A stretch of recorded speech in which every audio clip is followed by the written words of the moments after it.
안녕하세요. 자주 뵐 수 있었을 텐데 코로나 때문에 오랜만에 뵙는 것 같습니다. 함께 기도하겠습니다. 거룩하시고 자비하신 우리 아버지 하나님, 저희를 구원해 주시고 늘 주님의 은혜 가운데로 인도해 주시니 감사를 드립니다. 오늘 주일을 맞아 성도들 함께 모여 주님을 찬양하고 또 말씀을 배우고 함께 교제하고자 합니다. 하나님 두루 역사하셔서 각 사람의 마음에 필요한 말씀을 공급해 주시고 또 마땅히 깨달아 알아야 될 것들 깨닫게 도와주시옵소서. 혹 병중에 있거나 또 여러 가지 시험과 고난 가운데 있는 우리 형제 자매들 하나님 의지하는 법을 더욱 배우게 하시고 주님 주시는 말씀을 굳게 붙잡고 살아갈 수 있기를 원하오니 도와주시옵소서. 이 세상에 섞여 살기는 하지만 구별된 삶을 살 수 있도록 더욱 하나님 우리 마음을 일깨워 주시옵소서. 오늘 함께하지 못한 우리 성도들 어디 계시든지 있는 그곳에서 주님을 바라보고 또 이 교제를 사모하는 마음 잃지 않도록 하나님 은혜 베풀어 주시옵소서. 이 한 시간 오직 주 성령께 맡기고 의지하오니 인도해 주시길 간절히 원합니다. 우리 주 예수님의 이름으로 기도드리옵나이다. 아멘. 네, 성경 잠언을 찾겠습니다. 잠언 2장 1절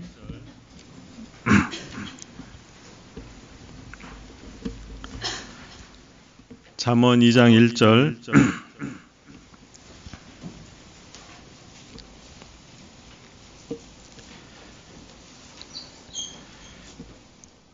2장 1절부터 제가 읽겠습니다. 내 아들아, 네가 만일 나의 말을 받으며 나의 계명을 내게 간직하며 내 귀를 지혜에 기울이며 내 마음을 명철에 두며 지식을 불러 구하며 명철을 얻으려고 소리를 높이며 은을 구하는 것 같이 그것을 구하며 감추인 보배를 찾는 것 같이 그것을 찾으면 여호와 경외하기를 깨달으며 하나님을 알게 되리니 대저 여호와는 지혜를 주시며 지식과 명철을 그 입에서 내심이며 그는 정직한 자를 위하여 완전한 지혜를 예비하시며 행실이 온전한 자에게 방패가 되시나니 대저 그는 공평의 길을 보호하시며 그 성도의 길을 보존하려 하심이니라. 한 주간 잘 지내셨습니까? 마스크 때문에 많이 답답하실 것 같아요. 지난 이제 추울 때는 그래도 마스크 쓰면 좀 따뜻하기도 하고 도움이 되는데 저도 조금 전에 여기 잠깐 앉아 있으면서 마스크 쓰고 있는데 아주 답답하고 막 여기 안경에 김서리고 특히 안경 쓰신 분들은 많이 힘드실 거예요. 그러나 우리가 조금만 더 참고 이게 다 성도들의 유익을 위하고 우리 모임을 회방받지 않도록 복음 전하는데 회방받지 않도록 하는 거니까 우리가 잘 참고 좀 견뎌야 되겠습니다. 여기 잠언 2장 1절에 내 아들아 그랬어요. 내 아들아. 마치 아버지가 아들에게 권고하는 것처럼 1장에도 내 아들아 내 아비의 훈계를 들으며 내 어미의 법을 떠나지 말라 그랬어요. 3장도 마찬가지죠. 내 아들아 나의 법을 잊어버리지 말고 내 마음으로 나의 명령을 지키라. 내 아들아. 잠언에는 마치 아버지가 아들에게 바른 길로 가라고 권고하는 것처럼 그렇게 말씀을 하십니다. 그래서 하나님께서 우리에게 내 아들아 이렇게 말씀하시는 건 먼저 구원받고 하나님의 아들이 돼야 이제 이 말씀 들을 자격이 되는 거잖아요. 이 세상에 가장 복된 사람이 있다면 아마 구원받은 하나님의 자녀들일 겁니다.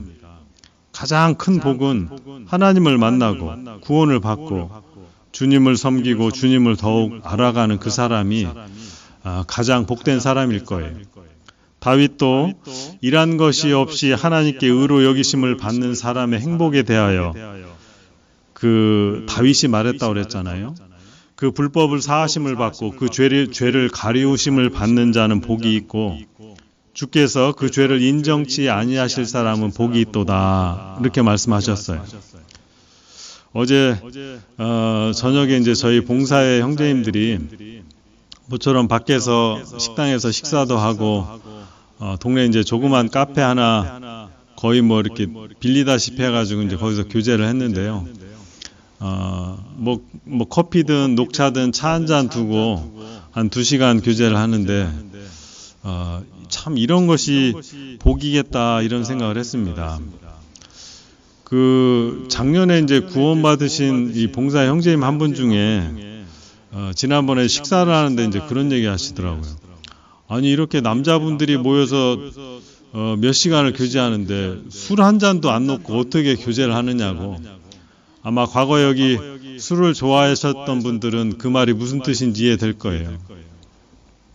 술 좋아하시는 분들은요, 사람을 만나는데 술도 없이 그냥 몇 시간을 같이 앉아 있는다는 것 자체가 이게 이해가 안 되는 거죠. 그러나 우리 성도들이 차 한 잔 놓고 함께 교제하고 거기서 또 웃고 또 울기도 하고, 그런 모습들이 세상 사람들은 이해가 안 되겠지만 우리에겐 그것이 얼마나 복된 삶인지 모릅니다. 참으로 구원을 받고 하나님을 경외하고 주님을 섬기고 살아가는 그 사람들이 참 너무 적은 시대에 살고 있습니다. 여기 속초도 마찬가지고 저희 강릉도 마찬가지인데 관광객들이 얼마나 많이 놀러 오는지 모릅니다. 그냥 좋은 경치 바라보고 맛난 거 먹고 이제 쉬었다 가는데요. 정말 그것이 평강이고 안식일까 이제 그런 생각을 해봅니다. 그 사람들 떠나고 나면 쓰레기만 잔뜩 남고, 그리고 이제 또 찾아오고. 그런데 우리 구원받은 그리스도인들에게 아주 작은 거지만 하나님이 주시는 기쁨과 평강과 정말 행복이 있다라는 생각을 해보니까 이제 우리 성도들이 모이는 자리가 얼마나 복된 것이고 기쁨이고 그런 걸 새삼스럽게 어제 생각을 해봤어요. 여기 8절에 보시면 대저 그는 공평히 이를 보호하시며 그 성도의 길을 보존하려 하심이니라 그랬어요. 이 성도들의 길이 있다. 성도들의 길. 우리 구원받은 형제 자매들이 가야 될 길. 우리가 가야 될 길이죠. 우리 즐겨 부르는 찬송에도 우리가 걷는 이 길은 보기에 좁고 험하며, 분명 우리 성도들이 가는 길이 있습니다. 이 세상 사람들하고 섞여 살기는 하지만 분명 성도들이 걷는 그 길이 있는데 우리가 이제 그 길을 어떻게 가야 될지 이 잠언 2장을 통해서 같이 좀 살펴보고자 합니다. 2장 1절을 다시 한번 보시죠. 내 아들아, 네가 만일 나의 말을 받으며 나의 계명을 내게 간직하며 내 귀를 지혜에 기울이며 내 마음을 명철에 두며 지식을 불러 구하며 명철을 얻으려고 소리를 높이며 은을 구하는 것 같이 그것을 구하며 감추인 보배를 찾는 것 같이 그것을 찾으면 여호와 경외하기를 깨달으며 하나님을 알게 되리니. 여호와 경외하기를 깨닫고 하나님을 알게 되는데 뭘 해야지 그렇게 알게 되냐면 여기 1절부터 계속 반복해서 나오는 말씀, 나의 말을 받으라, 나의 계명을 내게 간직하라, 내 귀를 지혜에 기울이며 내 마음을 명철에 두고 지식을 불러 구하며 명철을 얻으려고 소리를 높이며. 그러니까 이 나의 말, 나의 계명, 지혜, 명철, 지식, 이게 다 하나님 말씀을 설명하는 거잖아요. 그러니까 여호와 경외하기를 깨닫고 하나님을 알아야 되는데 그게 이제 성도의 가는 길에 마땅한 길의 첫 번째 중요한 내용이죠. 이 주님의 말씀을 들어야 될 걸 여기 첫 번째로 내 아들아 이렇게 말씀하셨어요. 그래서 믿음은 들음에서 나며 들음은 그리스도의 말씀으로 말미암았느니라 그랬잖아요. 참 듣는 게 중요한데 무엇을 듣느냐는 훨씬 더 중요하죠. 잘못된 것을 들으면 잘못된 믿음, 거짓 믿음이 생길 겁니다. 우리는 진리의 말씀을 늘 찾고 구해야 될 거예요. 예수 그리스도의 말씀, 그건 이제 진리의 말씀입니다. 아버지의 말씀은 진리니이다 그랬어요. 바울 사도는 기록된 말씀 밖으로 넘어가지 말라 그랬잖아요. 우리가 머물러야 될 그 테두리, 그 안이 있는데 바로 진리의 말씀 안에입니다. 그래서 이사야 선지자도 마땅히 율법과 증거의 말씀을 조칠지니 그들의 말하는 바가 이 말씀에 맞지 아니하면 정녕 아침빛을 보지 못한다 그랬어요. 우리가 듣는 말씀, 또 우리 입으로 나오는 말씀이 이 성경 말씀과 맞지 않으면 큰일 나죠. 그래서 늘 이 진리의 말씀, 하나님의 말씀에 귀를 기울여야 됩니다. 그리고 말씀을 들을 때는 우리 요한복음 7장 17절 말씀처럼 행하려는 마음이 있어야죠. 사람이 하나님의 뜻을 행하려 하면 이 교훈이 하나님께로 왔는지 내가 스스로 말함인지 알리라 말씀하셨는데, 우리가 성경 말씀을 듣는 건 이 말씀대로 행하려고 하는 거지 그냥 듣고 그걸로 끝내면 아무 유익도 없고 의미가 없는 거죠. 그래서 우리가 주일마다 교회 모이는 이 교회라는 말 자체도 가르칠 교자, 모일 회자, 말씀을 배우려고 모이는 거잖아요. 여기 2장 1절에 주님 말씀하시기를 내 아들아 내 말을 받으라, 내 계명을 내 마음에 간직하라 이렇게 말씀하셨어요. 그래서 이 성도가 가야 될 길, 첫 번째는 주님의 말씀을 잘 듣는 겁니다.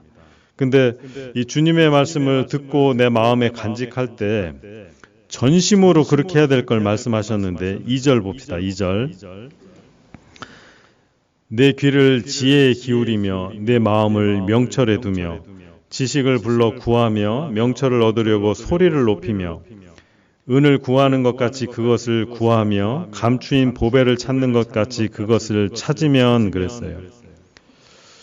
여기 2절에 내 귀가 동원돼야 되고 그 다음에 마음을 명철에 두라고 그랬죠.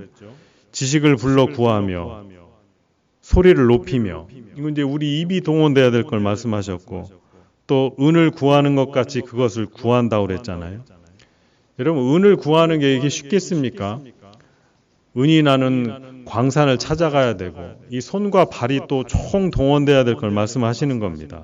감추인 보배를 찾는 것 같이 그것을 찾으면, 아마 우리 어렸을 때 그 학교에서 이제 소풍을 가면 보물찾기 꼭 하잖아요. 아마 우리 교회에서도 야외 교제 나가면 아마 그 비슷한 것들을 특히 이제 이 초등부 아이들이 이제 야외 교제를 나가면 보물찾기를 많이 하는데, 우리 어른들도 보물찾기 해보면요, 그 이제 진행팀에서 이제 이렇게 나뭇가지나 이런 데다 숨겨놓잖아요.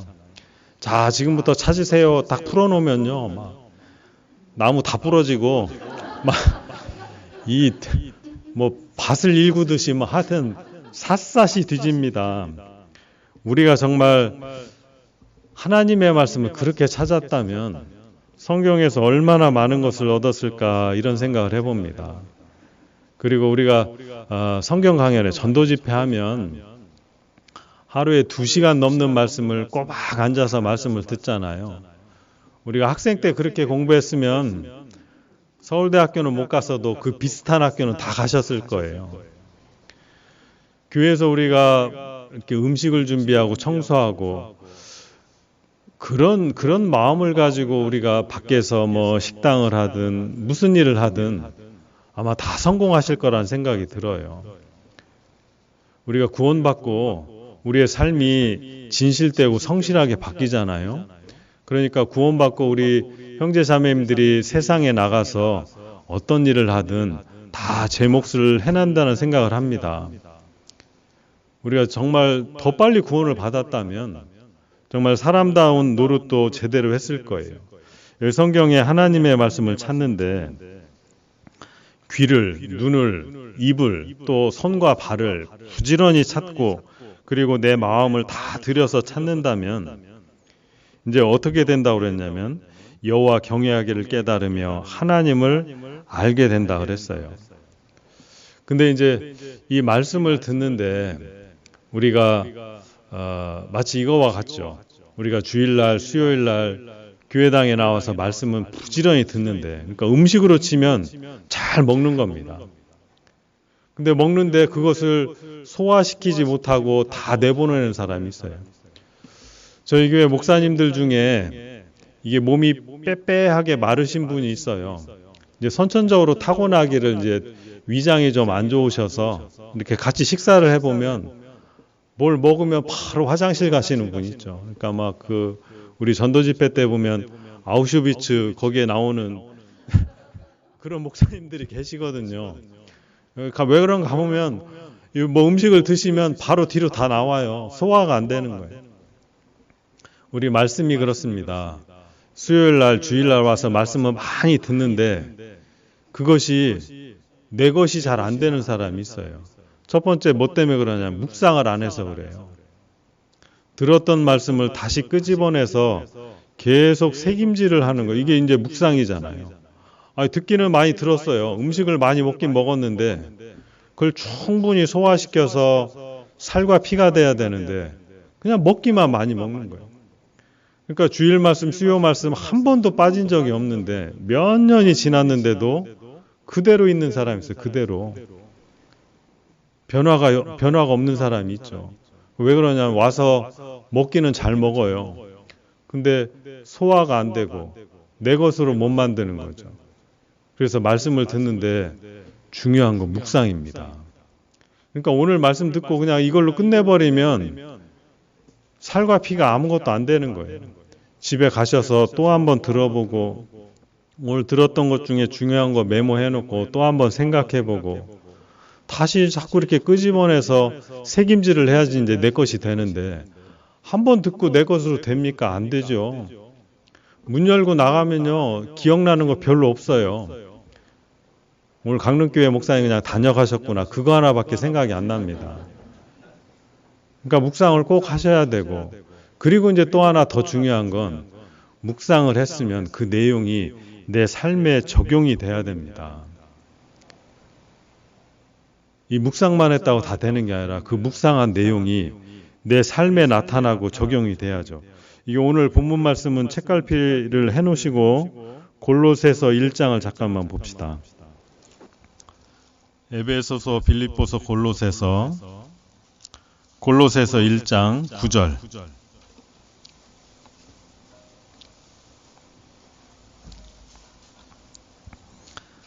골로새서 1장 9절.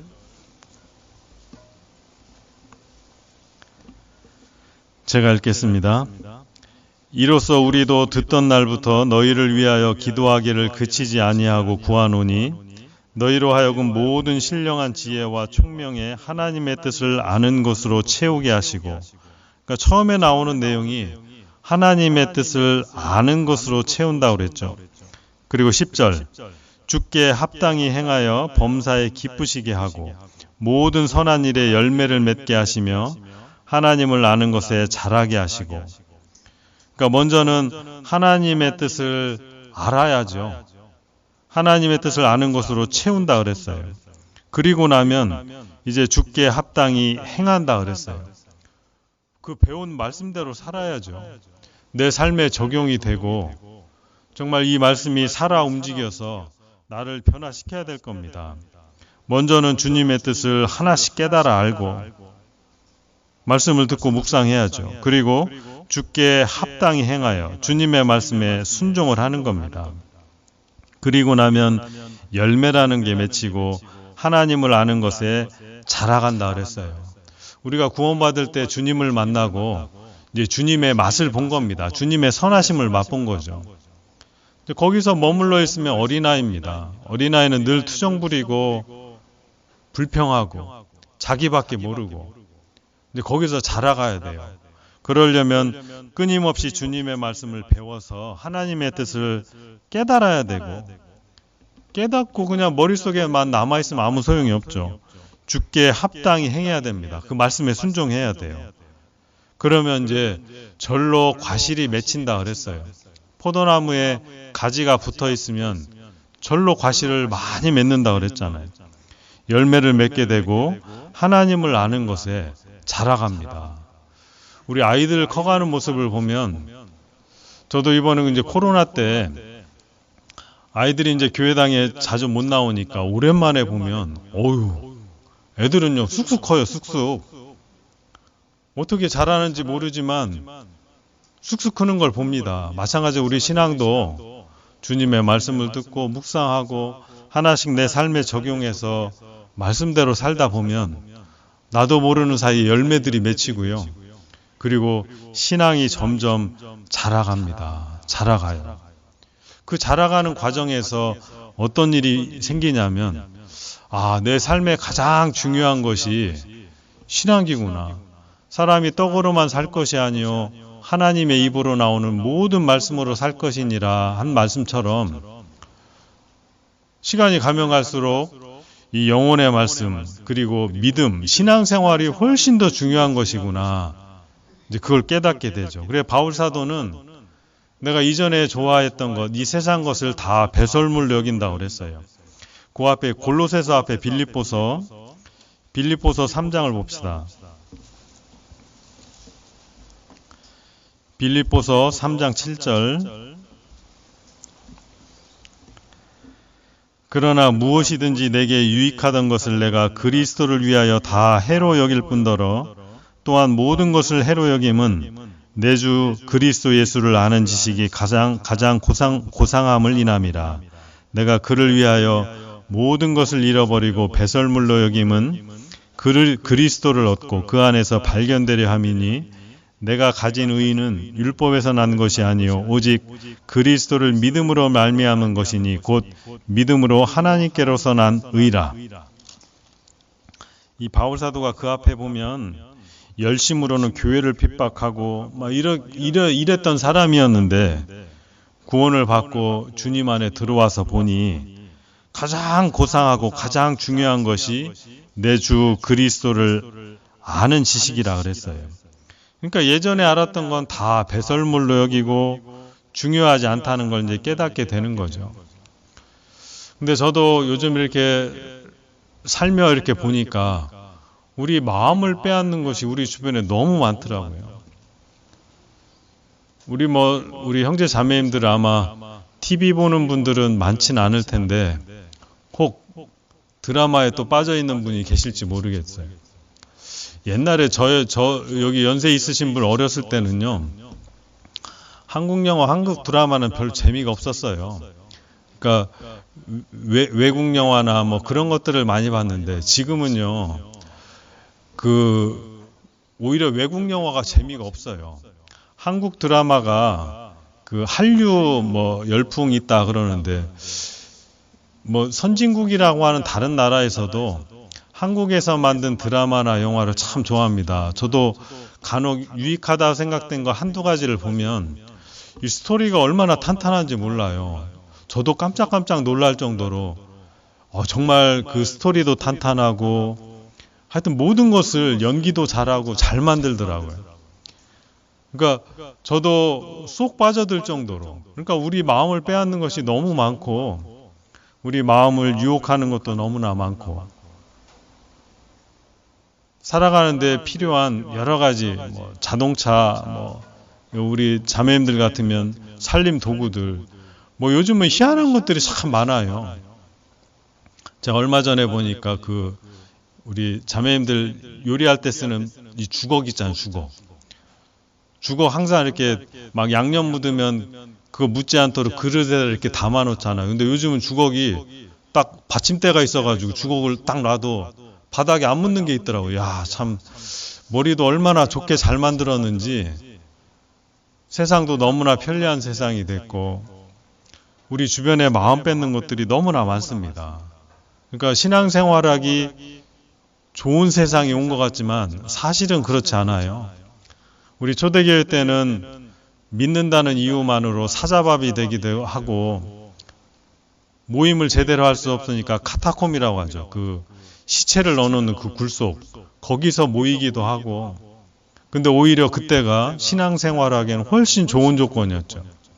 지금은 우리 신앙생활 한다고 누가 잡아갑니까? 물론 이제 코로나 때문에 요즘에 이제 교회가 조금이죠. 조금 핍박받기도 하지만 그건 아무것도 아니죠. 오히려 자유로운 세상이 됐기 때문에 우리의 신앙은 더 희미해지고 미지근한 세상이 아닌가 이제 그런 생각이 들어요. 우리 마음을 뺏는 것이 너무나 많습니다. 제가 예전에 어떤 형제님이 그런 간증을 하신 걸 들었어요. 이 구원받기 전에 취미 생활이 주말만 되면 여기 동해안으로 와서 이 산소 탱크 등에다 지고 이제 물 속에 들어가서 이 스킨스쿠버 뭐 그런 것들 있잖아요. 그분 얘기를 들어보면 물 속에 들어가면 신세계가 펼쳐진대요. 저도 안 해봐서 모르겠는데 그 막 찌든 삶을 살다가 잠수복 입고 산소통 메고 물속으로 탁 들어가면 막 새로운 세상이 펼쳐진대요. 우리가 뭐 그런 잠수는 안 해봤지만 수영할 때 물속에 풍덩 들어가면 밖에서 나는 소리가 하나도 안 들리고 이게 뭐라고 표현을 잘 못하겠는데 물속에서 윙 하는 소리만 나잖아요. 그러니 이제 산소통 메고 더 깊은 곳에 가면 뭐 물고기들 물 밖에서는 보지 못하던 새로운 세상이 펼쳐지는 겁니다. 그래서 뭐 물고기도 잡아서 회쳐 먹고 그러고 이제 또 일주일 열심히 일하면 이제 금요일 저녁만 기다려지는 거예요. 그럼 일 딱 마치면 그냥 잠수복 챙겨가지고 또 바닷가로 오는 거죠. 그 재미에 살다가 구원을 딱 받고 나니까 그 취미생활 이제 내버려야겠다는 생각이 든 겁니다. 그래가지고 인터넷에다가 이 잠수복 중고로 살 사람 다 올려가지고 뭐 다 팔아버렸어. 우리 구원받기 전에 즐기던 어떤 취미생활들, 내가 좋아하는 것들 있잖아요. 성경을 배우면 배울수록 그건 별로 중요하지 않다라는 것을 이제 깨닫게 됩니다. 바울 사도도 내가 그동안 중요하고 귀하게 생각했던 것들 다 해로 여기고 배설물로 여기고 오직 내가 붙잡고 살아갈 것은 주님 한 분이다. 하나님을 알아가는 이 말씀, 내 주 그리스도 예수를 아는 지식이 가장 고상하다. 그거 알게 되는 거죠. 우리 구원받은 성도들이 이런 모습이어야 될 겁니다. 그리고 10절 봅시다. 10절. 내가 그리스도와 그 부활의 권능과 그 고난의 참여함을 알려하여 그의 죽으심을 본받아 어찌하든지 죽은 자 가운데서 부활에 이르려 하노니 내가 이미 얻었다 함도 아니요 온전히 이루었다 함도 아니라 오직 내가 그리스도 예수께 잡힌 바 된 그것을 잡으려고 쫓아가노라. 바울이 부지런히 쫓아가는 것이 있었는데 그게 뭐냐면 여기 10절에 말씀하셨잖아요.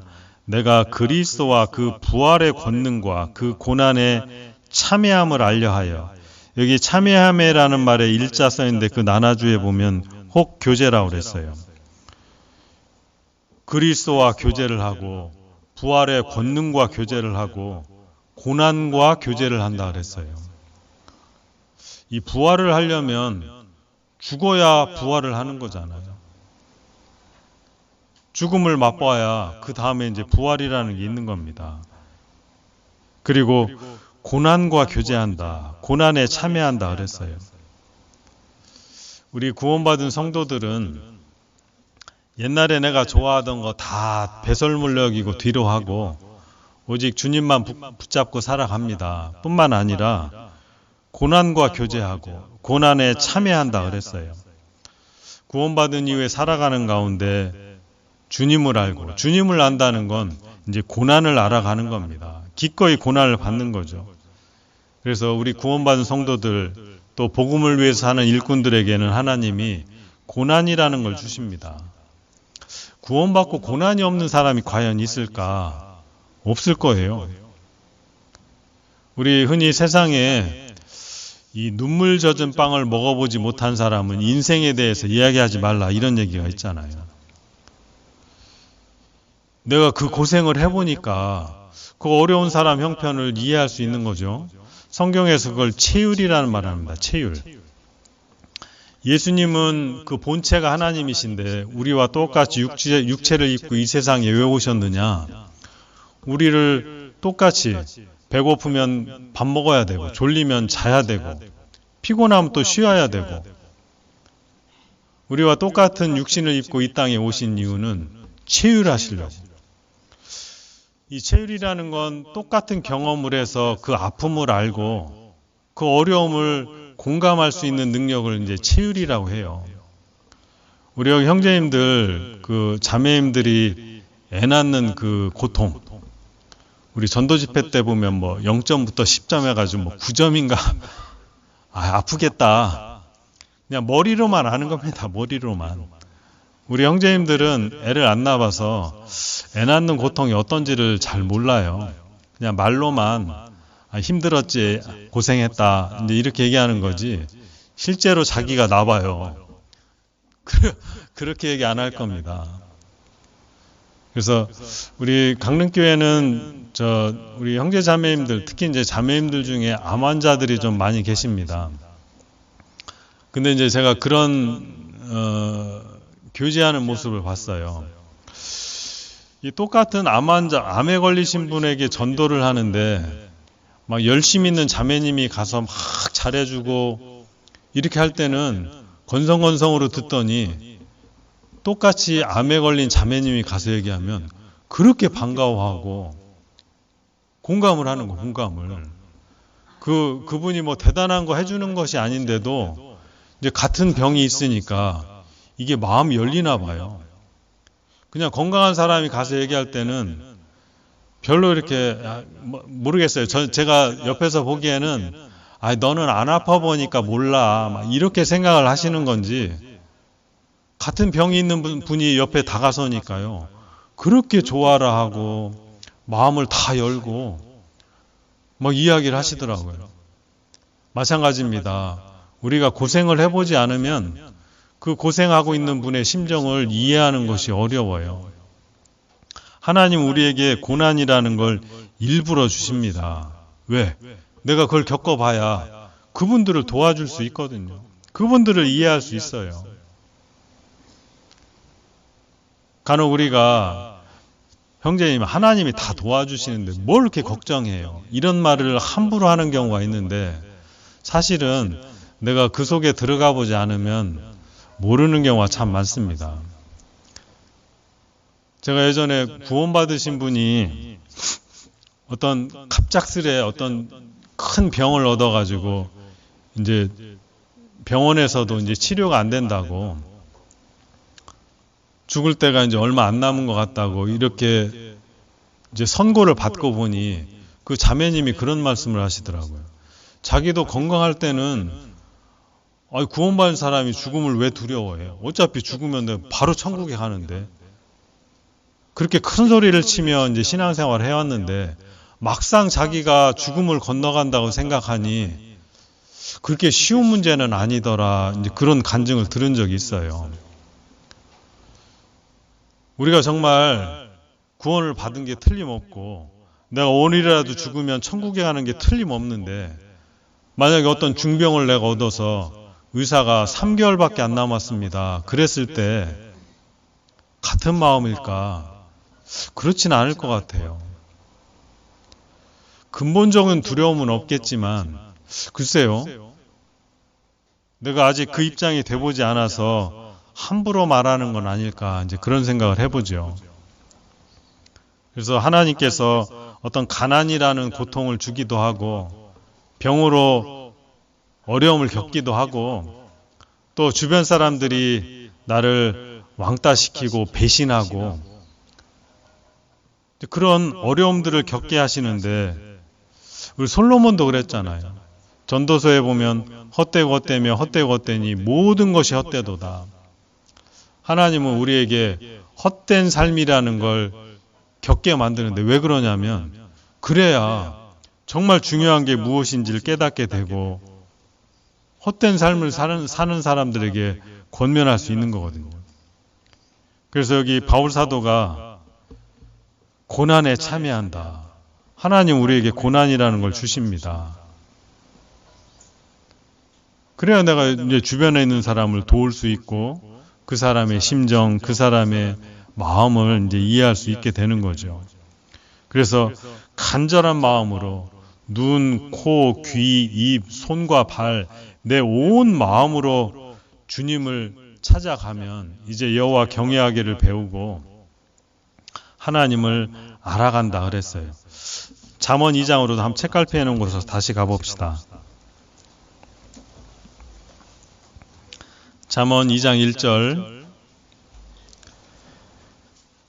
내 아들아, 네가 만일 나의 말을 받으며 나의 계명을 내게 간직하며 내 귀를 지혜에 기울이며 내 마음을 명철에 두며 지식을 불러 구하며 명철을 얻으려고 소리를 높이며 은을 구하는 것 같이 그것을 구하며 감추인 보배를 찾는 것 같이 그것을 찾으면 여호와 경외하기를 깨달으며 하나님을 알게 되나니 그랬어요. 그러니까 이게 여호와 경외한다는 걸 깨닫고 하나님을 아는 것은요, 대충 해서는 안 된다는 걸 우리가 알 수 있잖아요. 이 말씀이요, 그냥 일독한다고 성경이 내 것이 되나요? 그렇지 않습니다. 어떨 때는 고통 가운데 들어가야 이 말씀이 깨달아지는 것도 있죠. 고난당한 것이 내게 유익이라. 내가 이로 인하여 주의 윤례를 배우게 되었나이다. 아마 몸도 건강하고 가족들도 속색이는 일 없고 먹고 살만하고 아마 모르긴 모르지만 그런 분들은 성경을 읽어도요, 잘 마음에 들어오는 것이 별로 없습니다. 그냥 좋은 말씀이에요. 좋은 말씀. 근데 갑자기 몸이 아프고 막 가족들이, 식구들이 막 나를 속색이고 괴롭히고 주변 사람 누가 나를 힘들게 하고 막 신앙생활 하는 것 자체가 고난이고, 이런 분들은요, 말씀을 읽으면 그게 깨달아진다니까요. 그러니까 시편 기자도 고난 받는 것이 내게 유익이라 그러잖아요. 내 육신은 싫어합니다. 고난 받는 걸 싫어하죠. 그러나 내 영혼은 틀림없이 그 고난이 내게 유익하다는 걸 압니다. 그러니까 바울 사도도 고난을 찾아다닌다고 그랬고, 고난에 참여한다고 그랬고, 고난하고 교제한다고 그랬잖아요. 그러니까 내 육신은 고난을 싫어하고 편안한 걸 좋아하지만 내 영혼은 적극적으로 찾아다녀요. 적극적으로. 제가 제일 싫어하는 것 중에 하나가 뱀이거든요. 뱀. 이상하게 제가 그걸 싫어해서 그런지 몰라도 이렇게 다니다 보면 눈에 잘 띄어요. 다른 사람들은 못 보는데 이상하게 제 눈에는 이 뱀이 잘 띄더라고요. 제가 예전에 이제 시골교회에 있을 때 그 시골에서 자란 형제님이 그런 간증한 걸 들었어요. 이 냇가에서 이렇게 그 족대라고 하죠. 이게 물고기 잡는 거 이제 하는데, 우리는 이렇게 냇가에서 막 이렇게 족대 가지고 이제 물고기 잡고 할 때 뭐가 물컹 잡히면 그냥 소름이 쫙 끼쳐가지고 뒤로 싹 물러나는데, 이 형제는 물컹 그러면 더 들어가네, 더. 야, 저런 사람도 다 있구나. 우리 고난이 우리 구원받은 성도들에겐 그런 의미가 돼야 된다고 생각해요. 저길 딱 보면 저거 분명히 저 안으로 들어가면 고난당할 게 뻔해. 근데도 우리는 뒤로 물러서는 게 아니라 더 들어가야 돼, 더. 그러니까 봉사도 저거 해도 되고 이거 해도 되면 어떤 걸 집어야 되냐? 더 힘든 거, 더 귀찮은 일, 더 위험한 일, 이제 거기로 들어가야 하는 것이 이제 그리스도인입니다. 그러니까 그리스도인이 고난을 생각했을 때 육신은 싫어하죠. 피하고 싶죠. 그러나 우리 영혼은, 우리 신앙은 고난을 더 덥석 잡아야 돼요. 그래야 주님의 말씀이 깨달아져요. 여러분, 시편은 고난당하지 않고는 깨달을 수 없는 말씀이 가득 기록되어 있죠. 시편 말씀은 여러 사람이 기록했지만 다윗이 기록한 것이 제일 많잖아요. 다윗이 뭐라고 그랬습니까? 내 눈물로 침상을 띄운다고 그랬어요. 이제 과장법이죠. 어떻게 눈물로 침상을 띄우겠어요? 그 심정이 그렇단 말이에요. 정말 내 침상을 물로 띄울 정도로 고통 가운데 안 들어가 있으면 그 말씀이요, 그냥 공허한 메아리예요. 공허한 메아리. 내 마음에 들어오지 않습니다. 한쪽 귀로 들어오고 한쪽 귀로 나가요, 그냥. 근데 진짜 뜬 눈으로 밤을 새보고 내가 이렇게 살아서 뭐하나, 이 다윗은 자기 아들 압살롬, 자기 아들이 자기 왕위를 뺏으려고, 아버지를 죽이려고 쫓아오는 그런 고통도 당했던 사람이잖아요. 우리가 다윗과 같은 고통을 겪어보는 사람은 흔치 않을 겁니다. 아마 여기 계신 분들 중에 한 분, 두 분 계실까 말까라고 저는 생각이 돼요. 아니, 세상에 어느 집 자식이 자기 아버지 재산 빼앗겠다고 칼 들고 쫓아오겠어요. 다윗이 그런 심정으로 기록했는데 그 말씀이 우리가 이해가 되겠어요? 그러니까 사실은 제일 어려운 가운데 있는 분이 성경을 제일 많이 한다고 얘기하는 것 틀린 말이 아닐 거예요. 제일 편하신 분은 성경 한두 구절 알까 말까입니다. 그거 깊이 헤아릴 수 없어요. 그래서 산전수전 다 겪어야 이제 철이 들고 부모의 사랑도 조금씩 깨닫는 겁니다. 어제 제가 봉사의 모임 잠깐 했다고 말씀드렸는데 그 형제님 중에 한 분, 최근에 이제 이사 오신 분인데 참 그 삶이 기구하다는 걸 듣고 그분이 이제 눈물로 간증을 했거든요. 자기가 어렸을 때, 아기 때죠. 자기 집이 너무 가난했는데 자기를 길러준 부모님에게 이제 동네 분이 이제 애가 없는 부모님이었나 봐요. 애가 없으니까 동네 분이 저 집 애 키우기 너무 힘든데 당신이 데려다 키울래냐고. 그래서 이제 입양 가서 자기가 이렇게 커왔다고. 근데 그 부모님의 기른 정이 너무 크다는 걸 자기는 안다고 이렇게 간증을 하시는데 막 울면서 간증을 하시더라고요. 그런 눈물 없이 성경을 어떻게 배울 수 있을까? 이제 이런 생각을 해봅니다. 정말 은을 구하는 것처럼 보배를 찾고 찾는 것처럼 그렇게 말씀을 구할 때 이제 하나님 여호와 경외하기를 깨닫고 하나님을 알게 된다 그랬어요. 6절 봅시다. 6절 대저 여호와는 지혜를 주시며 지식과 명철을 그 입에서 내심이요. 그러니까 하나님은 우리에게 지혜를 주시길 원하고 지식과 명철을 주시길 원하시죠. 7절 그는 정직한 자를 위하여 완전한 지혜를 예비하시며 행실이 온전한 자에게 방패가 되시나니 대저 그는 공평의 길을 보호하시며 그 성도의 길을 보존하려 하심이니라. 여기 주님은 우리에게 지혜를 주시려고 하고 지식과 명철을 그 입에서 내셔서 우리에게 들려주십니다. 근데 7절에 그는 정직한 자를 위하여 완전한 지혜를 예비하신다 그랬어요. 하나님 앞에 정직한 것이 얼마나 중요한지 모릅니다. 우리가 정직하게 살면 손해본다는 생각을 참 많이 하죠. 그러니까 운전하다가 교통경찰한테 딱 걸려도 아이고 내가 깜빡했다고 막 둘러대잖아요. 솔직히 시간이 없어서 교통법규 어겼는데도 어떻게든 그 상황을 모면해 보려고 이제 거짓말이 튀어나옵니다. 내가 신호를 미처 못 봤다고 막 온갖 핑계를 대죠. 근데 우리 구원받은 그리스도인들은 하나님 앞에, 성도들 앞에, 세상 사람들 앞에 정직해야죠. 그러면 완전한 지혜를 예비하신다 그랬어요. 하나님 앞에 정직하면 피할 길을 분명히 주십니다.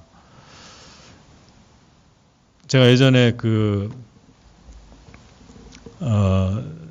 젊었을 때 이제 결혼한 지 얼마 안 되고인가 그때 제가 이제 프라이드 그 옛날 차죠. 이제 그걸 몰고 있을 텐데 저희 자매도 이제 운전을 배워가지고 이제 같이 운전을 하고 있을 텐데 한 번은 이제 제가 집안에 있는데 자매한테 전화가 왔어요. 자기 지금 지하 주차장인데 큰일 났다는 거예요.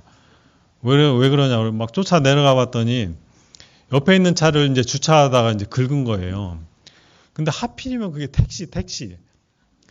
이 택시기사한테 택시는요, 재산 1호, 보물 1호죠.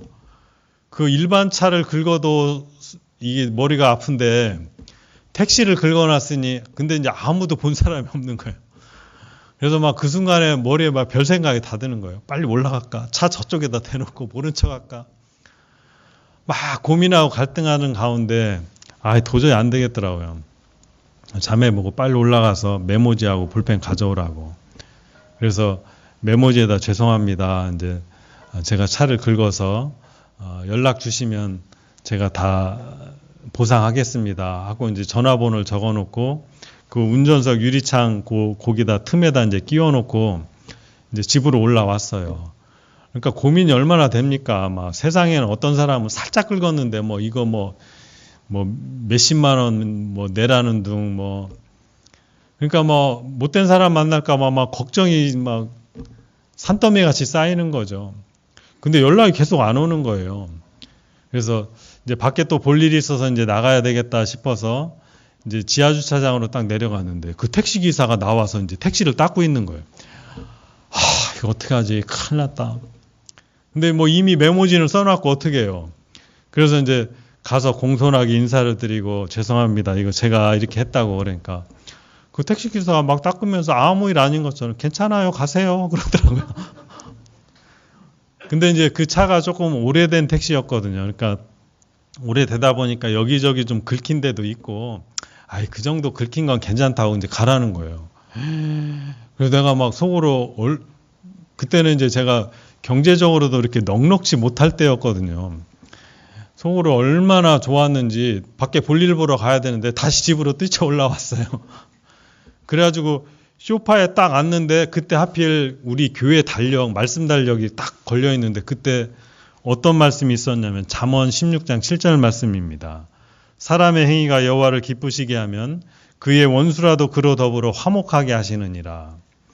물론 이 말씀의 뜻이 거기에 딱 맞는 건 아니겠지만 제가 소파에 딱 앉으면서 그 달력 말씀을 보면서 그렇지. 우리가 하나님을 기쁘시게 하는 삶을 살면 정직하고 바르게 살면 설사 내 원수가 되는 사람이 있더라도 화목하게 해주시는 건 그 하나님이 하시는 거다. 그 택시기사의 마음을 이게 막 비비 꽈버리면 또 뭐 나머지 그 긁힌 거 다 수리하려고 마음 먹었을지도 모르잖아요. 근데 우리 삶 가운데서 정말 우리가 하나님을 기쁘시게 하고 하나님 앞에 정직한 삶을 살면 피할 길도 주시고 결국은 성도의 유익을 위하게 해준다는 걸 그 말씀을 보면서 깨달았어요. 그래서 그 뒤로는 어떻게든 바르게 살려고 애를 씁니다. 근데 내 육신은 안 그렇죠. 육신은 막 거짓말로 둘러대려고 하고 그 사이에서 이제 내 영혼이 이제 갈등을 하잖아요. 근데 분명한 건 하나님을 기쁘시게 하고 또 하나님 앞에 정직한 모습으로 살아가면 여기 완전한 지혜를 예비하신다 그랬어요. 우리 마음이 하나님 앞에 정직하면요. 어떻게 해야 될지 지혜라는 걸 주십니다. 그리고 내가 그 지혜가 부족할 때는 하나님이 피할 길도 내시고 주님의 말씀을 찾고 찾아서 그 말씀이 내 안에 들어오면 여호와 경외하기를 깨닫고 하나님을 알게 되고요. 그리고 정직한 삶을 살게 되면 완전한 지혜를 우리를 위해서 예비하신다 그랬어요. 그리고 7절 그 뒤에 봅시다. 7절 그는 정직한 자를 위하여 완전한 지혜를 예비하시며 행실이 온전한 자에게 방패가 되시나니 행실이 온전한 자에게 방패가 된다. 이 방패는 지켜주는 거잖아요. 보호해주는 거잖아요. 그래서 하나님 우리에게 두려워 말라, 겁내지 말라. 하나님 우리를 끝까지 지켜주시고 죽을 때까지 보호해 주신다 말씀하십니다. 내가 저희에게 영생을 주노니 영원히 멸망치 아니할 터이요 또 저희를 내 손에서 빼앗을 자가 없느니라 그러셨어요. 그 말씀을 우리가 굳게 붙잡고 있다면 하나님은 나에게 방패가 되신다. 그러니까 신앙생활하는데 나를 두렵게 하는 거 있잖아요. 괜히 내가 저 사람한테 말씀 듣자고 했다가 곤란한 상황 생기면 어떡하지? 마음이 두려울 때가 있어요. 겁이 날 때가 있죠. 그러나 하나님은 내 방패가 되신다. 어떨 때? 행실이 온전할 때. 그래서 출애굽한 이스라엘 백성들 앞에 모세가 이런 축복의 기도를 합니다. 나의 하나님이시요 피할 방패시요. 그러니까 이스라엘에게 너는 행복자로다. 여호와의 구원이 너같이 이 하나님의 구원이 이루어진 백성들이 어디 있겠느냐. 그는 너를 돕는 방패시요 그랬어요. 다윗도 고백하기를 나의 하나님이시요 피할 바위시요 피할 방패시요. 구원의 뿌리시요 높은 망대요 피난처요 구원자시라. 그래서 이 다윗은 하나님께 늘 고백하고 외칩니다. 여호와여 나의 대적이 어찌 그리 많은지요. 다윗을 죽이려고 하는 많은 사람들이 있었어요. 사울왕뿐만 아니라 여호와여 나의 대적이 어찌 그리 많은지요. 구원받고 우리가 바르게 살려고 하면요. 나를 괴롭히는, 나를 핍박하는 사람들이 얼마나 많은지 모릅니다. 그런데 주는 나의 방패시요 구원은 여호와께 있사오니 주의 복을 주의 백성에게 내리소서. 이렇게 기도하잖아요. 하나님은 구원받은 성도들의 방패가 되십니다. 그런데 시련, 고난은 통과하게 하시죠. 우리 잠언 이 책갈피 그대로 해놓으시고 시편 66편을 보겠습니다. 시편 66편 9절.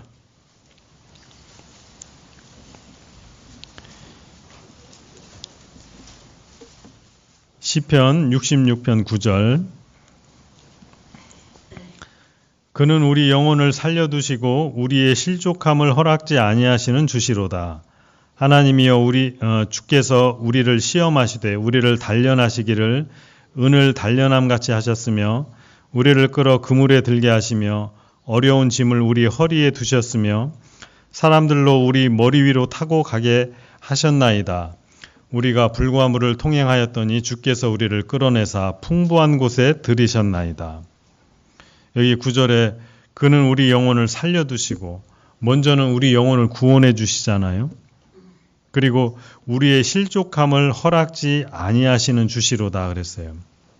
우리 영혼을 구원해 주시고 우리가 때로는 잘못을 하기도 하고 넘어질 뻔도 하지만 하나님은 늘 붙잡아 주시고 우리를 세워주시고 일으켜 세우십니다.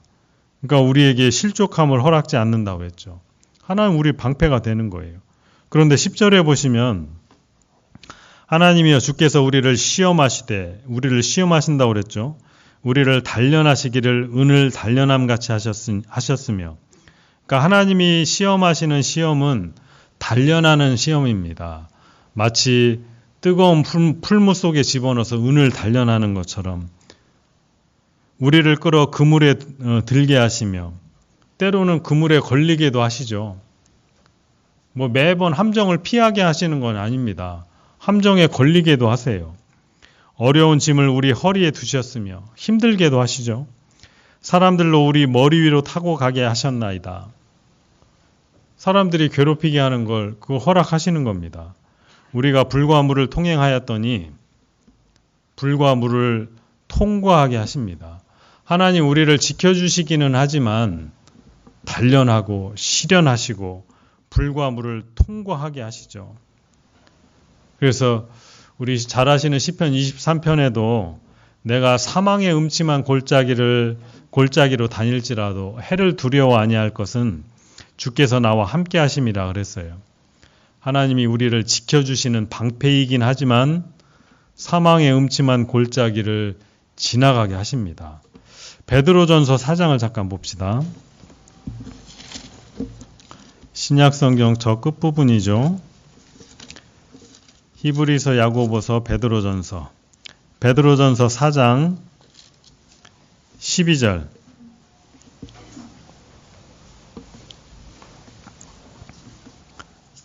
베드로전서 4장 12절.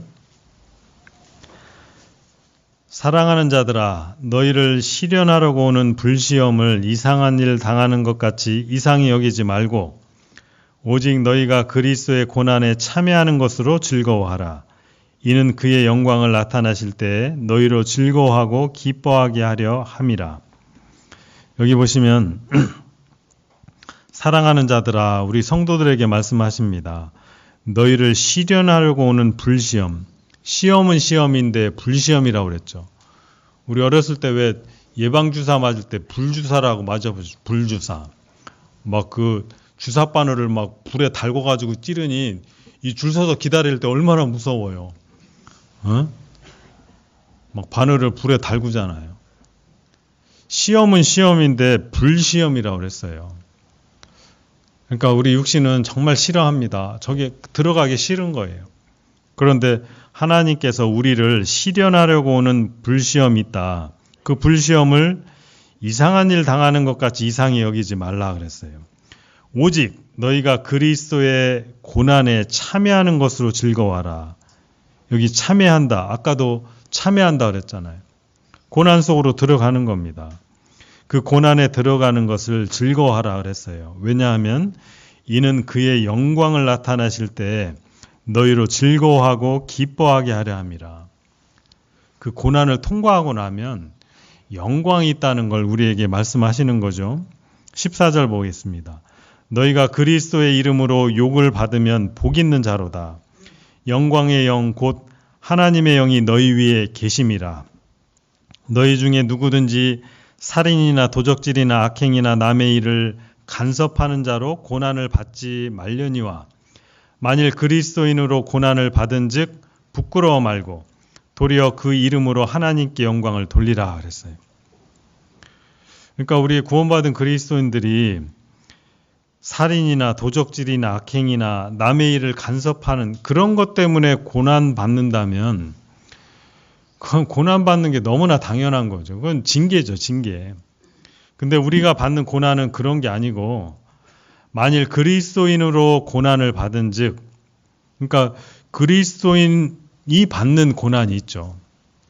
복음으로 인한 고난, 하나님 앞에 정직한 자로 바르게 살려고 할 때 받는 고난, 그 그리스도인으로 받는 고난을 받으면 부끄러워하지 말아라.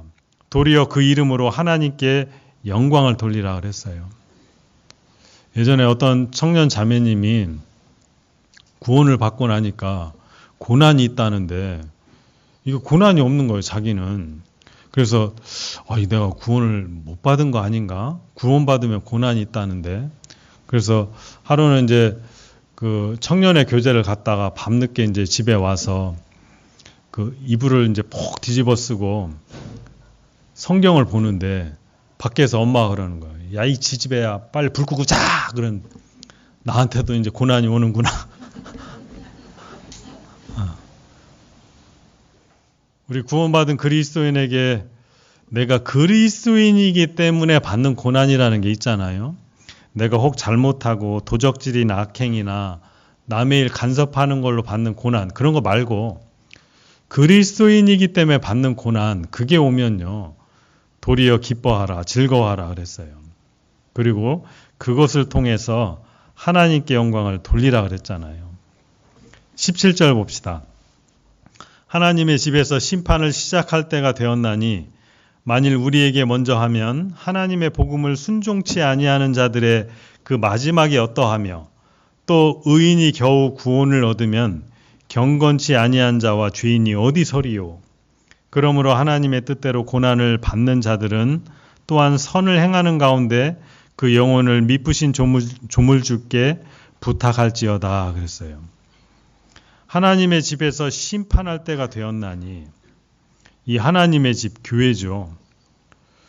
만일 우리에게 먼저 하면 하나님의 심판이 구원받은 성도들에게 먼저 온다면, 그리고 18절에 그랬죠. 또 의인이 겨우 구원을 얻으면, 의인이 겨우 구원을 받는다는 게 도대체 무슨 뜻일까? 겨우 구원받는다. 이건요, 그 앞에 나오는 이제 고난하고 연결되는 말씀인데, 겨우 구원받는다는 말은 막 간신히 구원받았다 이런 뜻이 아니고요. 내 영혼이 구원을 받은 후에 큰 고난과 핍박을 통과하는 이제 그 의미를 설명하는 거예요. 그러니까 구원받은 그리스도인이 늘 즐겁고 행복한 게 아니라 도리어 큰 고난이 오고 핍박이 오고, 그러니까 이제 구원받지 못한 사람들이 봤을 때는 저게 무슨 구원받은 거냐고 막 비웃고 조롱하고 이제 그러는 거죠. 그래서 여기 이 구원받은 사람들이 먼저 심판을 받고 그리고 의인이 겨우 구원을 얻으면, 이 말은 정말 구원받았다고 하는 사람들이 행복하고 늘 즐거울 줄 알았는데 도리어 큰 고난을 당하기도 하고 핍박을 당하기도 하고 이제 그 모습을 설명하는 겁니다. 구원받은 사람이 저렇게 어렵게 고난도 당하고 핍박을 당한다면 이 구원받지 못한 사람들이 받을 그 형벌은 얼마나 끔찍한지 아느냐, 이제 그걸 설명하는 거예요. 그래서 여기 19절에 결론을 설명하잖아요. 그러므로 하나님의 뜻대로 고난을 받는 자들은, 하나님의 뜻대로 고난을 받는다는 건 그 고난이라는 것이 하나님이 허락하신 거기 때문에 있다, 이제 이런 뜻입니다.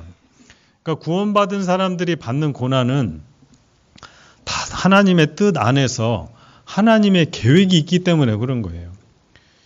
요셉이 나중에 애굽의 총리 대신이 돼서 자기 민족을 구원하게 하기 위해서 요셉이 형들에게 미움을 받고 팔려가고 감옥에 갇히고 그런 억울한 일들을 많이 겪게 됐잖아요.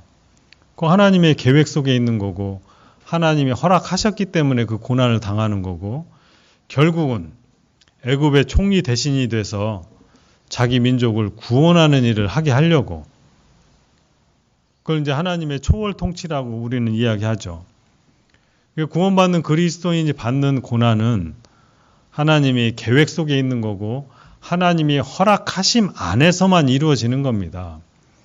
그러니까 하나님이 방패로 딱 지켜주시는데 절대로 우리가 받아야 될 고난 이상은 주지 않는 거예요. 근데 이제 우리가 그걸 모르니까 두려워하고 떨고, 이거 내가 끝까지 인내하지 못하면 어떡하지? 그런 조바심도 있지만 하나님이 우리를 결코 넘어지게 내버려 두지 않습니다. 방패가 되시죠. 이 말씀이 또 데살로니가 후서에 있는데 한번 찾아봅시다. 그 앞으로 넘어오셔서 데살로니가 디모데전서 앞에죠. 데살로니가 후서 1장 3절.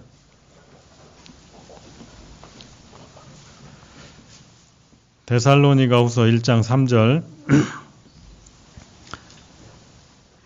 형제들아, 우리가 너희를 위하여 항상 하나님께 감사할지니 이것이 당연함은 너희 믿음이 더욱 자라고 너희가 다 각기 서로 사랑함이 풍성함이며, 그리고 너희의 참는 모든 핍박과 환난 중에서 너희 인내와 믿음을 인하여 하나님의 여러 교회에서 우리가 친히 자랑함이라.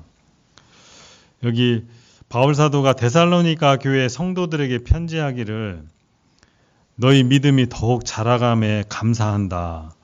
그리고 너희 서로 사랑함이 풍성함에 감사한다. 그리고 이제 4절에 너희의 참는 모든 핍박과 환난 중에서 너희 인내와 믿음을 인하여 하나님께 감사한다 그랬어요. 5절 이는은 뭐를 가리키냐면 그 앞에 데살로니가 성도들이 큰 모든 핍박과 환난 중에 잘 참고 견디는 인내와 그 믿음을 설명하는 겁니다. 이는 하나님의 공의로운 심판의 표요, 너희로 하여금 하나님 나라에 합당한 자로 여기심을 얻게 하려 함이니 그 나라를 위하여 너희가 또한 고난을 받느니라. 구원받는 성도들이 당하는 고난은 공의로운 심판의 표다 그랬어요. 구원받은 우리가 저렇게 고난을 당한다면 이 구원받지 못한 사람, 복음을 배척하고 하나님의 사랑을 거절한 사람, 이 사람들이 당할 형벌이 얼마나 끔찍한지를 여기 또 설명하고 계시는 거죠. 그래서 6절에 너희로 환난받게 하는 자들에게는 환난으로 갚으시고 환난받는 너희에게는 우리와 함께 안식으로 갚으시는 것이 하나님의 공의시니 그랬어요. 하나님의 공의는 뭐냐? 너희를 괴롭히는 사람들, 그 사람들이 이제 괴롭힘을 당할 거고, 괴롭힘을 당하는 너희들은 하나님이 안식으로 갚아주시는 것, 그것이 이제 하나님의 공의시다 그랬어요. 그래서 주 예수께서 저의 능력의 천사들과 함께 하늘로부터 불꽃 중에 나타나실 때, 재림하실 때죠. 하나님을 모르는 자들과 우리 주 예수의 복음을 복종치 않는 자들에게 형벌을 주시리니 이런 자들이 주의 얼굴과 그의 힘의 영광을 떠나 영원한 멸망의 형벌을 받으리로다. 하나님의 공의는 우리가 받는 환난, 나중에 복음에 복종치 않는 자들이 받게 될 거다. 우리는 하나님의 안식. 그러니까 환난과 안식은 지금 우리가 환난 당하고 있지만 주님 재림하실 때 이제 그게 맞바꿔집니다. 우리 누가복음 16장에도 이 부자와 거지 나사로에 대한 말씀에 똑같은 말씀이 나오죠. 이 부자가 이제 지옥에 가고 나사로가 천사들에게 받들려 천국에 갔을 때 이 아브라함이 부자에게 말씀하시잖아요. 너는 살았을 때 좋은 것을 받았고 나사로는 고난을 받았으니 이것을 기억하라. 이제 저는 여기서 위로를 받고 너는 고민을 받느니라. 상황이 완전히 이제 역전될 겁니다. 우리가 지금 고난을 받고 참고 견뎌야 되지만 그것이 이제 하나님 앞에 갔을 때는 안식으로 갚아주실 겁니다. 그리고 복음을 복종치 않고 하나님의 사랑을 거절한 그 사람들 끔찍한 형벌이 기다리고 있을 거예요. 그래서 우리가 성경을 통해서 알 수 있는 것, 하나님이 우리에게 방패가 되시고 우리를 지켜주시긴 하지만 단련하시는 거예요. 단련. 요셉도 지켜주셨지만 단련시키셨어요. 다윗도 지켜주셨지만 단련시키셨습니다. 욥을 산울로 두르셨지만 시련은 주셨잖아요. 그러니까 욥이 고백했어요. 나의 가는 길을 오직 그가 아시나니 그가 나를 단련하신 후에는 내가 정금같이 나오리라. 우리도 마찬가지죠. 하나님은 나의 방패신데 나에게 왜 이렇게 어려움을 주시는 걸까? 칭찬과 영광과 존귀를 얻도록 지켜주시기는 하지만 시련도 주시고 어려움도 주십니다. 하나님은 나에게 방패신데 왜 구원받은 그리스도인이 빨리 죽는 걸까? 왜 순교하는 걸까? 우리 해외교회 선교사님들 중에 교통사고로 돌아가신 분도 계시고 어려움을 겪는 분도 계시고 아니 하나님 그분들이 자원해서 정말 고생을 자처해서 그 말도 안 통하는 그곳에 가서 복음을 전하려고 하는데 아니 교통사고 좀 안 당하게 하시지 왜 먼저 데려가셨습니까? 우리의 머리로는 이해가 잘 안 되잖아요. 근데 여러분 죽음이라는 것이 불행이라고 생각하면 성경이 하나도 이해가 안 됩니다. 죽음은 불행이 아니에요. 우리 시편 116편을 잠깐 봅시다. 시편 116편 15절입니다. 시편 116편 15절 성도의 죽는 것을 여호와께서 귀중히 보시는도다. 우리 구원받은 성도들에게는 죽음이 불행이 아닙니다. 성도의 구원받은 그리스도인의 죽는 것, 죽음은 하나님 보실 때 아주 귀한 것이다 말씀하시잖아요. 저는 어렸을 때 기억이 납니다. 이제 가족 중에 누가 돌아가시면 옛날에는 그 삼배로 된 옷 입고 뭐 지팡이 잡고 문상객이 오면 아이고 요즘은 뭐 그렇게 장례식 치르는 집은 거의 없는데 옛날에는 다 그랬잖아요. 근데 이제 그는 이제 친구나 이제 다른 사람 왔을 때 아이고 하는 거지. 막 가족이나 가까운 사람이 오면 막 더 소리를 질러야 돼요. 막 아이고. 안 그러면 이제 불효자식이라고 욕 먹거든요. 그러니까 상 한 번 치르고 나면 목이 다 쉬어요. 그러니까 이제 구원받지 못한 사람들에게는 죽음이라는 것이 너무 큰 불행으로 여겨지고 안 죽으려고 막 발악을 하잖아요. 저 밖에서도 누가 발악을 하고 있나. 근데 구원받은 그리스도인에게는 죽음이 불행이 아니죠. 죽음을 건너가면 영원한 천국이 있고 주님 앞에 하루빨리 가는 거잖아요. 바울 사도가 로마에 가서 목 잘려 죽었는데 우리의 생각으로는 그 위대한 사도가 더 복음을 전하다 하나님 앞에 갔으면 좋겠는데 하나님은 거기까지 바울 사도가 목 잘려 죽는 거기까지가 하나님 계획이잖아요. 아마 하나님은 바울의 죽음을 아주 귀중하게 보셨을 거예요. 그 예수님의 12 제자 중에 마지막까지 오래 산 사람은 사도 요한 한 사람입니다. 맨 처음에 죽은 사람이 야고보. 야고보는 칼에 찔려 죽었고, 도마도 마찬가지고, 베드로는 거꾸로 십자가에 못 박혀 죽었고, 다 비참하게 죽었어요. 세상 사람들의 눈에는 정말 비참하게 보일진 모르지만 하나님 눈으로 볼 때는 성도의 죽는 것을 여호와께서 귀중히 보신다고 그랬죠. 그 앞에 6절 보시면 6절 여호와께서는 어리석은 자를 보존하시나니 내가 낮게 될 때 나를 구원하셨도다. 내 정말 마음이 낮아지고 겸손할 때 하나님 나 좀 살려주십시오. 그때 나를 구원해 주시죠. 그리고 그 뒤에 8절 주께서 내 영혼을 사망에서 내 눈을 눈물에서 내 발을 넘어짐에서 건지셨나이다. 주님은 나를 지켜주시고 방패가 되시고 그리고 10절 내가 믿는 거로 말하리라 내가 큰 곤란을 당하였도다. 그리고 12절 여호와께서 내게 주신 모든 은혜를 무엇으로 보답할꼬 내가 구원의 잔을 들고 여호와의 이름을 부르며 여호와의 모든 백성 앞에서 나의 서원을 여호와께 갚으리로다. 그러니까 주님은 우리를 먼저 구원해 주시고 그리고 신앙생활 가운데 늘 방패가 되고 지켜주시고 그리고 우리를 통해서 복음을 전하시잖아요. 여호와께서 내게 주신 모든 은혜를 무엇으로 보답할꼬 내가 구원의 잔을 들고 여호와의 이름을 부르며 여호와의 모든 백성 앞에서 나의 서원을 여호와께 갚으리로다. 그리고 나서 복음을 전하다 맞이하는 죽음, 그 죽음을 하나님은 귀하게 보신다 그랬어요.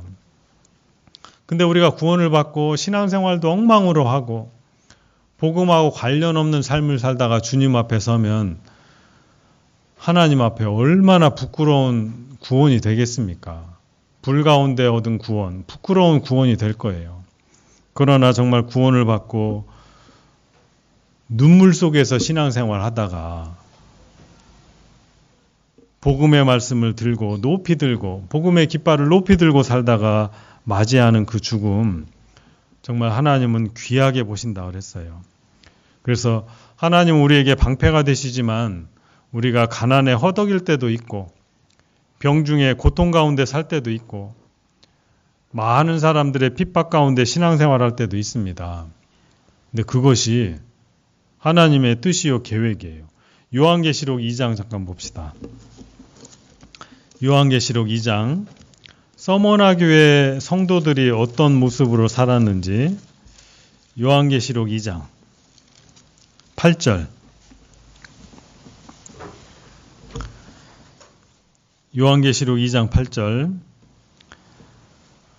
서머나 교회의 사자에게 편지하기를 처음이요 나중이요 죽었다가 살아나신 이가 가라사대 내가 내 환난과 궁핍을 아노니 실상은 내가 부요한 자니라.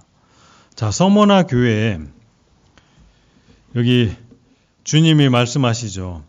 내가 네 환난과 궁핍을 안다 그랬어요. 이 서머나 교회 성도들은요. 환난 가운데 살고 있었고 궁핍 뭔가 많이 부족했어요. 먹을 것도 부족하고 입을 것 집도 마땅치 않았겠죠. 주님이 잘 아신다고 그랬어요. 내 환난과 궁핍을 나누니 실상은 내가 부요한 자니라. 왜 서머나 교회 성도들이 환난 가운데 있었고 궁핍하게 살아갔느냐? 믿음 때문에. 신앙을 지키며 살려고 하니까 환난 가운데 들어가고요. 신앙을 가지고 바르게 살려니까 궁핍한 겁니다. 내가 거짓말도 하고 정직을 포기하면 궁핍하지 않을 수 있는데 주님 앞에 바르게 살려니까 이제 궁핍함도 따르는 거예요. 우리가 신앙생활 하려면 포기해야 될 것이 많잖아요. 때로는 경제적인 부분도 포기해야 되고 그 고통도 참아야 되고 이 서머나 교회 성도들이 그랬어요. 그러나 하나님 보실 때 실상은 내가 부요한 자다. 이 부요하다는 건 많다는 뜻이잖아요. 뭐가 많으냐? 하나님 보시기에 영적으로 부요하다 이런 뜻입니다. 하나님 보실 때 영적으로 부요하게 되는 비결이 뭐냐? 환난을 당하고 궁핍하게 사는 거예요. 이 서머나 교회가 그랬어요. 저희 강릉교회도 속초교회도 마찬가지입니다. 내가 속한 이 교회가 어떤 모습으로 살아가는가, 환난 가운데 있고 궁핍하다면 주님이 똑같은 말씀하실 거예요. 실상은 너희들은 부유한 자다. 그 뒤에 자칭 유대인이라는 자들의 회방도 하노니 실상은 유대인이 아니요 사단의 회라. 우리를 괴롭히는 사람들 그 뒤에는 그 배후에는 사단의 무리가 있다 그랬어요. 10절 내가 장차 받을 고난을 두려워 말라. 볼지어다 마귀가 장차 너희 가운데서 몇 사람을 옥에 던져 시험을 받게 하리니 너희가 10일 동안 환난을 받으리라. 네가 죽도록 충성하라. 그리하면 내가 생명의 면류관을 내게 주리라. 그러니까 우리는 보는 눈이 좀 멀리 봐야 됩니다. 코앞에 있는 것만 보면 아이고 죽겠네. 두렵고 무섭고 하기 싫죠. 그러나 이 불을 통과하고 물을 통과하고 나면 그 너머에 무엇이 있는지를 볼 수 있어야죠. 믿음의 눈이 저 멀리까지 볼 수 있다면 죽도록 충성할 수 있을 겁니다. 하나님 충성을 얼만큼 해야 되나요? 죽도록, 죽을 때까지 해야죠. 조금 하다가 아이고 죽겠네. 제가 예전에 어떤 자매님이 봉사를 하고 싶대요. 아, 자매님 그러세요? 그러면 교회 학교 가서 교사를 한번 해보시죠. 예, 알겠습니다. 그러고 가더니 열심히 교사를 하더니 한 달 뒤에 다시 찾아왔어요. 저 이러다 죽을 것 같아요. 아, 죽으면 안 되죠. 봉사를 바꿔드렸어요. 여러분 충성은요. 얼만큼 해야 되냐? 죽도록. 죽을 때까지. 하나님 죽지 않게 합니다. 죽도록 내버려 두지 않아요. 하나님 지켜주실 거예요. 그리고 설사 죽더라도 우리에게는 무엇이 주어지냐면 생명의 면류관이 주어진다고 그랬어요. 그래서 우리 구원받은 사람들 믿음의 눈을 좀 멀리 내다봐야 됩니다. 코앞에 있는 것만 보고 아이고 죽겠네 주저앉고 물러서고 그런 일이 있으면 안 되죠. 근데 왜 그러냐면 그 다음을 못 보니까 그래요. 그 다음을. 우리 야고보서에도 보면 주께서 주신 결말을 내가 보았다 그랬잖아요. 욥의 결말을 본 겁니다. 욥이 그 고통 가운데 있었는데 그 통과하고 나면 잃었던 10명의 자식 다시 주시고 재산도 2배로 주고 더 큰 영광이 있다는 걸 우리는 성경을 통해서 그 결말을 다 봤잖아요. 그러니까 믿음의 눈으로 물과 불을 통과하고 나면 그 뒤에 무엇이 있는지를 보기 때문에 그 고난을 기꺼이 맞이하고 충성을 하는데 얼마큼 하느냐. 죽도록 충성하는 겁니다. 잠언 2장으로 다시 돌아가겠습니다. 잠언 2장 8절 보시죠. 잠언 2장 8절 대저 그는 공평의 길을 보호하시며 그 성도들의 길을 보존하려 하심이니라. 자, 하나님이 간절히 원하고 해주시길 원하는 길이 있는데 대저 그는 공평의 길을 보호하시며 그 성도들의 길을 보존하려 하심이니라. 그러니까 우리가 바르게 살기를 간절히 원하고 그렇게 살려고 애를 쓰면 그는 공평의 길을 보호하신다고 그랬잖아요. 우리가 주님의 공의로운 삶, 하나님 기뻐하시는 삶을 살려고 해보세요. 내가 그 길을 계속 갈 수 있도록 지켜주십니다. 지켜주셔요. 근데 만약에 우리가요, 내 마음대로 살려고 하면 하나 어떻게 하시냐? 그래? 네 마음대로 한번 살아봐. 마음대로 살아봐. 근데요, 우리가 실제로 신앙생활 가운데 그런 분들을 보셨을 거예요. 아마 여기 속초교회도 어느 교회를 가도 한때는 같이 신앙생활했는데 안 보이는 분들이 계십니다. 어떤 분은 잘못된 교리에 빠져서 잘못된 말씀을 듣고 떠나간 분도 있고 또는 이 세상이 좋아서 대마처럼 세상으로 간 사람도 있고 근데 문제는 갔다가 빨리 돌아오면 이게 돌아와지는데 사흘 길을 가서 멀리 간 사람은요 이게 잘 안 돌아와져요. 돌아오고는 싶은데 잘 안 돌아와져요. 돌아왔어도 다시 돌아갑니다. 다시 돌아가요. 그러니까 하나님이 징계하실 때 정신을 바짝 차리면 되는데 징계를 받고도 끝까지 곁길로 나가면 하나님 이제 손 놔버려요. 그럼 못 돌아오더라고요. 그리고 돌아와서도 회복이 정말 안 된다는 걸 제가 많이 겪었어요. 마음이 예전 같지가 않아요. 주변에 있는 형제 자매들은 어떻게 예전처럼 잘 신앙이 회복되도록 어떻게든 도우려고 애를 쓰는데 본인도 어떻게든 옛날로 돌아오려고 애를 쓰는데 이게 잘 안 되는 거예요. 이게 잘 안 되는 겁니다. 그 옛날 맛을 본 것이 이게 잘 안 없어져요. 그래서 이 잘못된 말씀에 끌려갔다 돌아온 분들이 계시는데 이게 신앙이 옛날처럼 회복이 안 됩니다. 그 잘못된 말씀이 딱 마음에 들어오면요. 계속 앞에서 성경 말씀을 들려드려도 이게 팔짱을 끼고 이게 잘 안 들어가요. 말씀이. 안 들어가요. 세상 맛을 보고 온 사람은요. 지금 눈은 절 보고 있지만 머릿속엔 딴 게 들어요. 다른 게. 그러나 우리가 주님의 공평한 길을 가려는 마음이 간절하면요. 지켜주신다니까요. 그리고 그 성도들의 길을 보존하려 하심이니라. 보존하려 하심이니라. 그래서 우리가 주님을 찾고 말씀을 들으려고 구하고 그러면 결국 하나님의 여호와 경외하기를 깨닫게 하시고 하나님을 점점 알게 하십니다. 뿐만 아니라 이 정직한 자를 위해서 완전한 지혜를 예비하신다고 그랬죠. 그리고 하나님은 우리에게 방패가 됩니다. 사단이 불화살을 쏴도 지켜주시죠.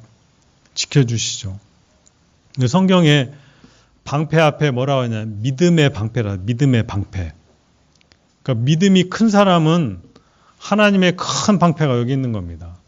예전에 제가 우리 아이들이 어렸을 때 운동할 시간이 너무 없으니까 야간 산행을 좀 제가 많이 했던 적이 있어요. 뭐 높은 산이 아니라 저 경기도 지방에 가면 이제 조그만 야산들이 많거든요. 높이 뭐 한 100몇십 메타 정도밖에 안 되는 그냥 뒷산이죠. 그러면 이제 제가 직장 생활할 때 아이들하고 함께 할 시간도 너무 부족하고 또 몸도 또 좀 이렇게 관리를 해야 되는데 그래서 밤에 이제 야간 산행을 합니다. 그러면 이제 애들 아주 어렸을 때 유치원 다니고 그럴 때 그럼 이제 데리고 이제 그 산을 가면 깜깜하잖아요. 그럼 이제 애들은 좀 무서운가 봐요. 그러니까 이제 처음에는 무서우니까 지들도 무서운 걸 잊어보려고 막 찬송가 불러요. 나의 등 뒤에서 뭐 막 이렇게 찬송가를 불러요. 그러다가 이제 점점 이제 숲속으로 들어가면 이제 무서운지 막 내 손을 꼭 잡고 막 자꾸 무섭다고 그래요. 그러면 이제 제가 그러죠. 야 이놈아 아빠가 옆에 있는데 뭐가 무서워? 그래 막 무섭대 그러니까 제가 그 속으로 그 생각이 들어요. 아 얘가 나를 못 믿는구나 지금. 못 믿는구나. 아빠를 믿어봐요. 그거 뭐가 무섭겠어요. 그러니까 이게 방패는 방패인데 믿음의 방패라고 했어요. 그러니까 하나님을 조금 믿는 사람은요. 방패가 요만한 겁니다. 그러니까 막 화살 쏘면 다 맞을 것 같잖아요. 근데 내 몸을 다 가릴 수 있을 정도로 큰 방패면 뭐 대포로 쏴도 걱정이 없죠. 예전에 어떤 집사님이 그런 간증을 하시더라고요. 이제 초등학생 된 아들이 있었는데 그렇게 아빠를 그냥 속삭이고 말도 안 듣고 근데 한 번은 이제 산에를 같이 갔대요. 산에 가는데 이제 초등학교 한 3, 4학년 됐던 것 같아요. 한참을 올라갔는데 얘가 발목을 삔 거예요. 그러니까 도저히 걸을 수가 없게 된 거예요. 그래서 얘를 업고 내려가자니 이게 뭐 한 4, 5살 된 애 같으면 그냥 가볍게 업고 내려오지만 초등학교 한 3, 4학년 됐으니 이게 쉽겠어요. 그래서 이제 휴대폰으로 이제 119 전화를 걸어서 구급대를 이제 신청하고 했는데 그 도착해서 하자니 이게 시간이 너무 많이 걸릴 것 같고 그래서 걔를 들저업고 내려오는데 막 죽는 줄 알았대요. 막 내려놓고 싶을 때가 한두 번이 아니었대. 막 땀을 뻘뻘 흘리면서 내려와가지고 이제 내려오니까 이제 구급차가 도착해서 이제 병원에 간 거죠. 그러고 났더니 아들이 자기를 본 눈이 달라졌대요. 그렇게 속색이고 그러던 아들이 아버지를 보기를 달리 보는 거예요, 이제. 야, 아버지가 나를 끝까지 지켜주시는구나. 우리 신앙이요, 하나님과 동행하는 이게 살아있는 신앙이어야 돼요. 말로만 하나님이 내 방패가 아니라 진짜 어떤 작은 위험에 빠졌을 때 나를 구해주시고 피할 길도 주시고 또 완전한 지혜도 예비하시고 그랬더니 조금 더 큰 위험에 닥쳤을 때 하나님을 또 의지하잖아요. 그때 또 이기게 해주시고 그러니까 믿음이 성경에서 믿음이 자라간다. 구원받을 때 믿음이 요만했다면 자라가는 거예요. 믿음을 다른 말로 설명하면 사랑입니다. 하나님과의 사랑이 깊어지는 거죠. 너 하나님 얼만큼 사랑해? 이만큼. 시간이 지나면 이거 갖고 표현이 안 돼요. 점점 커지죠. 우리도 마찬가지죠. 어렸을 때 엄마 아빠 사랑해. 그 사랑이요. 철들고 나면 말로 설명할 수 없을 정도로 커집니다. 주님을 향한 사랑도 마찬가지죠. 믿음도 마찬가지로 자라갑니다. 하나님 알아가는 거에 자라가고 믿음도 자라가고 그러니까 우리 신앙이 말로만 신앙이 아니라 정말 실제적인 신앙이요. 하나님과 나와 함께 동행하는 신앙이요. 정말 내 죽음을 건너가면 영광스러운 모습으로 주님을 맞이한다는 신앙이 돼야 됩니다. 우리가 코로나라는 어려움을 겪고 있잖아요. 우리에게 다소 불편함은 있고 또 복음을 전하는데 방해가 되기도 하고 그러나 어쨌든 이 어려움도 다 이겨내야 될 겁니다. 그래서 이 코로나도 어찌 보면 우리에게 꼭 필요하니까 이런 것을 허락하셨을 겁니다. 아마 코로나 때문에 구원받는 분도 계실지 모르겠어요. 코로나가 없었다면 저 사람은 말씀 안 들었을 텐데 코로나 때문에 듣게 되는 그런 희한한 경우도 있을 거예요. 어쨌든 우리는 하나님의 섭리 가운데 있습니다. 주님을 더욱 의지하고 주님을 찾고 하나님을 경외하면서 산다는 것이 무엇인지 배워야 되고 하나님의 다스림이 무엇인지 더욱 알아가야 되고 그래서 여기 내 아들아 하나님이 마치 사랑하는 아들에게 말씀하시는 것처럼 주신 이 말씀들을 늘 묵상하고 내 삶에 적용해보고 이게 이제 내 것이 돼야 돼요. 내 것이. 그냥 머릿속에서만 맴도는 신앙이 아니라 진짜 내 삶에서 나타나는 그래서 나에게 열매가 맺히고 하나님께 영광을 돌리는 그런 신앙이 되었으면 좋겠습니다. 같이 기도하겠습니다. 자비하신 주님 감사드립니다. 저희를 구원해 주시고 또 늘 함께 하셔서 하나님의 영광을 믿음의 눈으로 볼 수 있도록 은혜 베풀어 주시니 감사드립니다.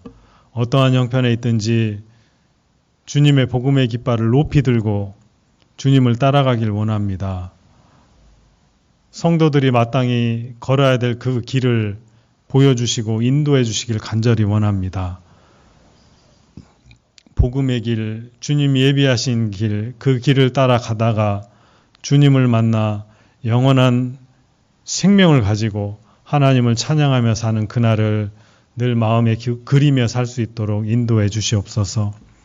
남아있는 시간들 값지게 사용하고 주님 앞에 설 수 있도록 우리 마음을 더욱 일깨워 주시옵소서. 교회가 계획하고 있는 학예 수양에도 또 교회학교 집회에도 하나님 함께 하셔서 그 복음의 말씀을 우리에게 들려주시고 또 구원받지 못한 영혼들을 살리는 놀라운 역사를 보여주시옵소서. 모든 것 주님께 맡기고 의지합니다. 우리 주 예수님의 이름으로 기도드리옵나이다. 아멘.